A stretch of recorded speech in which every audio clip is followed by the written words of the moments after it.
if you're going to do a lining, don't stitch these decorative edges. There's no point because you're going to have to rip them out. Because if you put a lining in, those decorative stitches are irrelevant. You're going to have to actually do real stitching into the lining to hold it in place. So there's no point in doing a decorative edge. It's no longer just a decorative edge. In fact, don't install the button portion that has the actual design on it either. You can do the button that holds the design button in place, but not the actual design button, because a lining has to be put in before you put in the decorative button. One of the things I'm going to run into is figuring out where the decorative stitch needs to start, and that really is going to be based on these side pieces. Since this is going to be the side of it, I need to know how many holes it's going to take. So let's say I start this here, and I'm literally going to stitch it into the round. I need to know how many holes I'm going to have. Here we go. 1, 2, 3, 4, 5, 6, 7, 8, 9, 10, 11, 12, 13, 14. Do I have 2 there? I'm missing a hole right here for some reason. 1, 2, 3, 4, 5, 6, 7, 8, 9, 10, 11, 12, 13, 14, 15, 16, 17, 18, 19, 20, 21, 22, 23, 24, 25, 26, 27, 28. 1, 2, 3, 4, 5, 6, 7, 8, 9, 10, 11, 12, 13, 14, 15, 16, 17, 18, 19, 20, 21, 22, 23, 24, 25, 26, 27. So this is one hole shy. So I got to punch a little tiny hole right there. Doing a tiny one is not exactly an easy thing to do, but I'm just going to use the awl. Just do a little hole right here. Push through. And there you go, it went through. Okay. And that makes the holes the same. Okay, I've shown how to thread a needle properly for leather before, so I'm going to time-lapse this video here. Basically, I'm doing 3 lengths of the thread for the distance, and I'm going to do the middle portion of the main pouch to start. The part of the flap will fold over.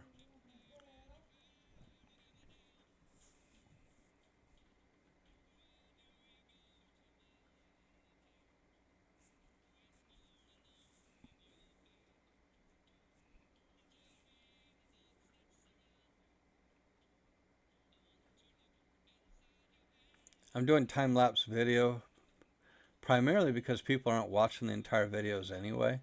I've noticed that the average watch percentage is, for the longer videos, particularly something like this, is in the 4 to 5% range. So there's no reason for me to do an extended video of stitching where all I do is stitch something straight through. I do have some comprehensive videos that do show how to do the stitching, so I'm not going to include a comprehensive video in this portion of the video for that reason.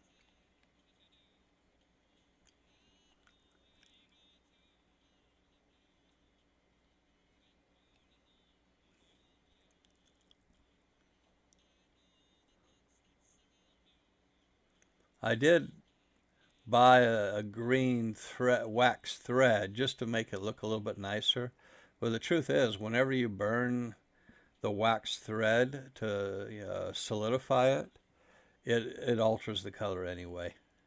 Even something as light as a gray or a white gets much, much darker. So you really can't count on that thread to stay green.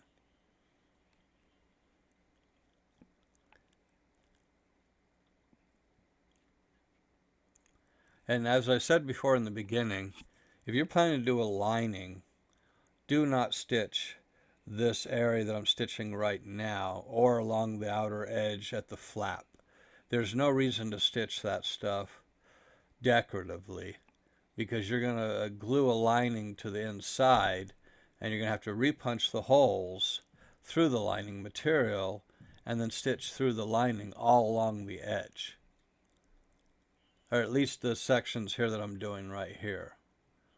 And then you'll restitch through the lining where the sides are going to be.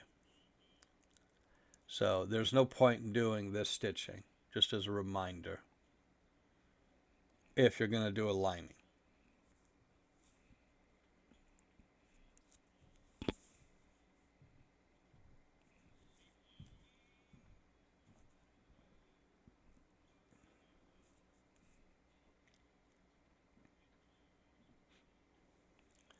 I've noticed as I do pattern drafting that every time you add a design phase or an element, you're going to lengthen the time of completion of your project significantly. Whether it's doing a lining or doing a back pocket, all of these things add additional time. The original scope of this project was 3.5 hours. By the time it's all is said and done, with all the stamping I've done and the dyeing and coloring and the lining and everything, that's going to go from 3.5 hours, I'm guessing, to about 20, literally. 7 times longer, just to add the extra design layers or phases. Okay, so I'm finishing up that stitching right now. And this is only if you're going to finish this up. Just put the sides in and you're done. So I've done the flap, I've done the pocket, as you can see. I've done the decorative stitch right here on this edge. Now I've got to do the decorative stitch on this edge. That's going to go from roughly where the sides come to an end, all around the flap. Again, you're not going to stitch this section yet if you're planning to do the lining. And the same applies with the buttons. There's 2 parts of a button. You have the decorative portion of the button, and then you have a part of the button that the decorative portion of the button snaps into. The decorative portion of the button does not get put on until after the lining's in place, where the other portion of the button gets put on before the lining gets put into place. So that would be the next step after you do the decorative stitching, is to actually install the buttons. But I'm telling you to hold off doing the decorative portion of the button if you're going to do a lining. So right now I'm discussing the double loop feature, although it's technically not necessary when you're doing the decorative stitching. It really doesn't matter since it's not holding leather together. So it's an unnecessary step in this case. Again, this time-lapse video is being done because I already have comprehensive videos showing the full stitching process. There's no point in making this a half an hour or 45-minute video to show something I've already shown before. And everybody under the sun shows this. This is a very common saddle stitch that you can see in almost any video done by amateur and expert alike. It is the most common stitch to do in leather as far as I'm concerned.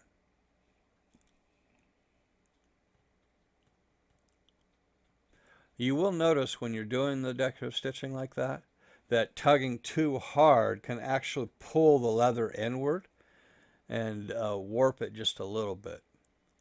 Now, one of the ways to avoid this is to actually bevel and burnish this edge of this whole piece before you do the stitching, which is something I forgot to do. That's the problem with being an amateur. It's very easy to miss a step, but the debeveling and burnishing can actually be done later, and I actually do the beveling and burnishing after all of this anyway, to show you that it can be done later.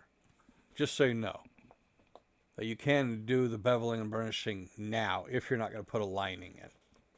There really is no purpose in beveling and burnishing, though, now, if you're going to do a lining. And if you're going to do a lining, there's no point in watching this until you get the lining in place too. Just as a reminder. One of the advantages of doing pattern drafting and coming up with your own designs and ideas is it just never fails when you're in the middle of working a project. Sometimes ideas don't work. I had to toss a lot of projects, literally toss them, because I did something I thought would work and it just didn't. I mean, I have a bin of literally disposed of projects that were fails. And I don't really see any point in showing those because they're obvious fails, and more often than not, people don't want to waste their time watching a project that didn't work out. They want to see the ones that did and the challenges along the way. The end result of doing something like this, when you're doing pattern drafting, after you've actually created an initial pattern, you've refined it a little bit to account for some of the things you might want to add. At some point, when all of this is said and done, and I've finished this project completely, I will do a video on how to refine the pattern. How to take all the little different things that I've done that added to it design-wise and create a fully complete and realized pattern for that project. So people can decide from the very beginning, do they want to do a pouch that has the sides or not? Do they want to do one of these leather pouches with a back pocket or not? Do they want to do one with a label? Do they want to do one with a lining? A basic lining or lining with a pocket? Do they want to use decorative buttons or regular buttons? All of these things are factors that it's good to know that you have those options.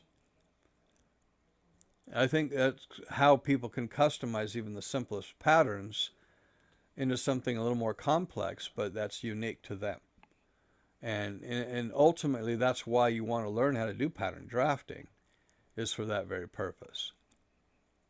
Because it's kind of neat to have a cell phone case or a wallet or a little leather pouch that has your name on it or has something unique to what you like or appreciate.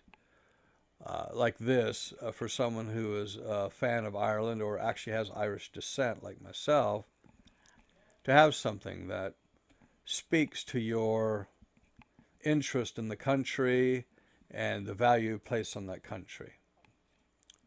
And the beauty of doing designs like this is that there's no copyright issues with using a flag of a country,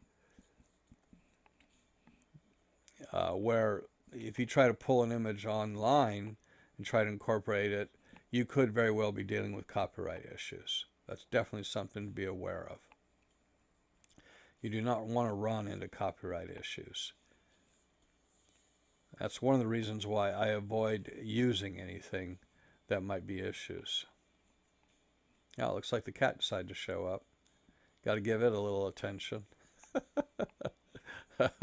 We have a bunch of neighborhood cats that are technically feral, that are semi-friendly to us because we fed them and took care of them to some extent, just so we could catch them and get them fixed and keep,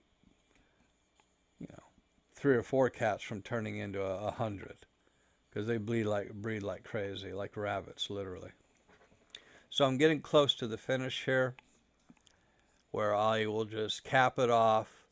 And if you're doing this portion of the project, once you do these decorative stitches, if you don't want to do a lining, all you have to do is install the buttons, stitch the sides into place, bevel and burnish before you do that, of course, and you're good to go.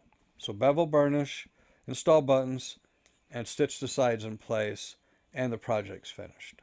If you don't want to do the optional videos of replacing the flap and adding a lining to it, which I do provide for those who would like to do more with it, because I really do like a lining in this case. Anyway, the video's coming to a close. I hope you enjoyed it, and good luck in your project decisions.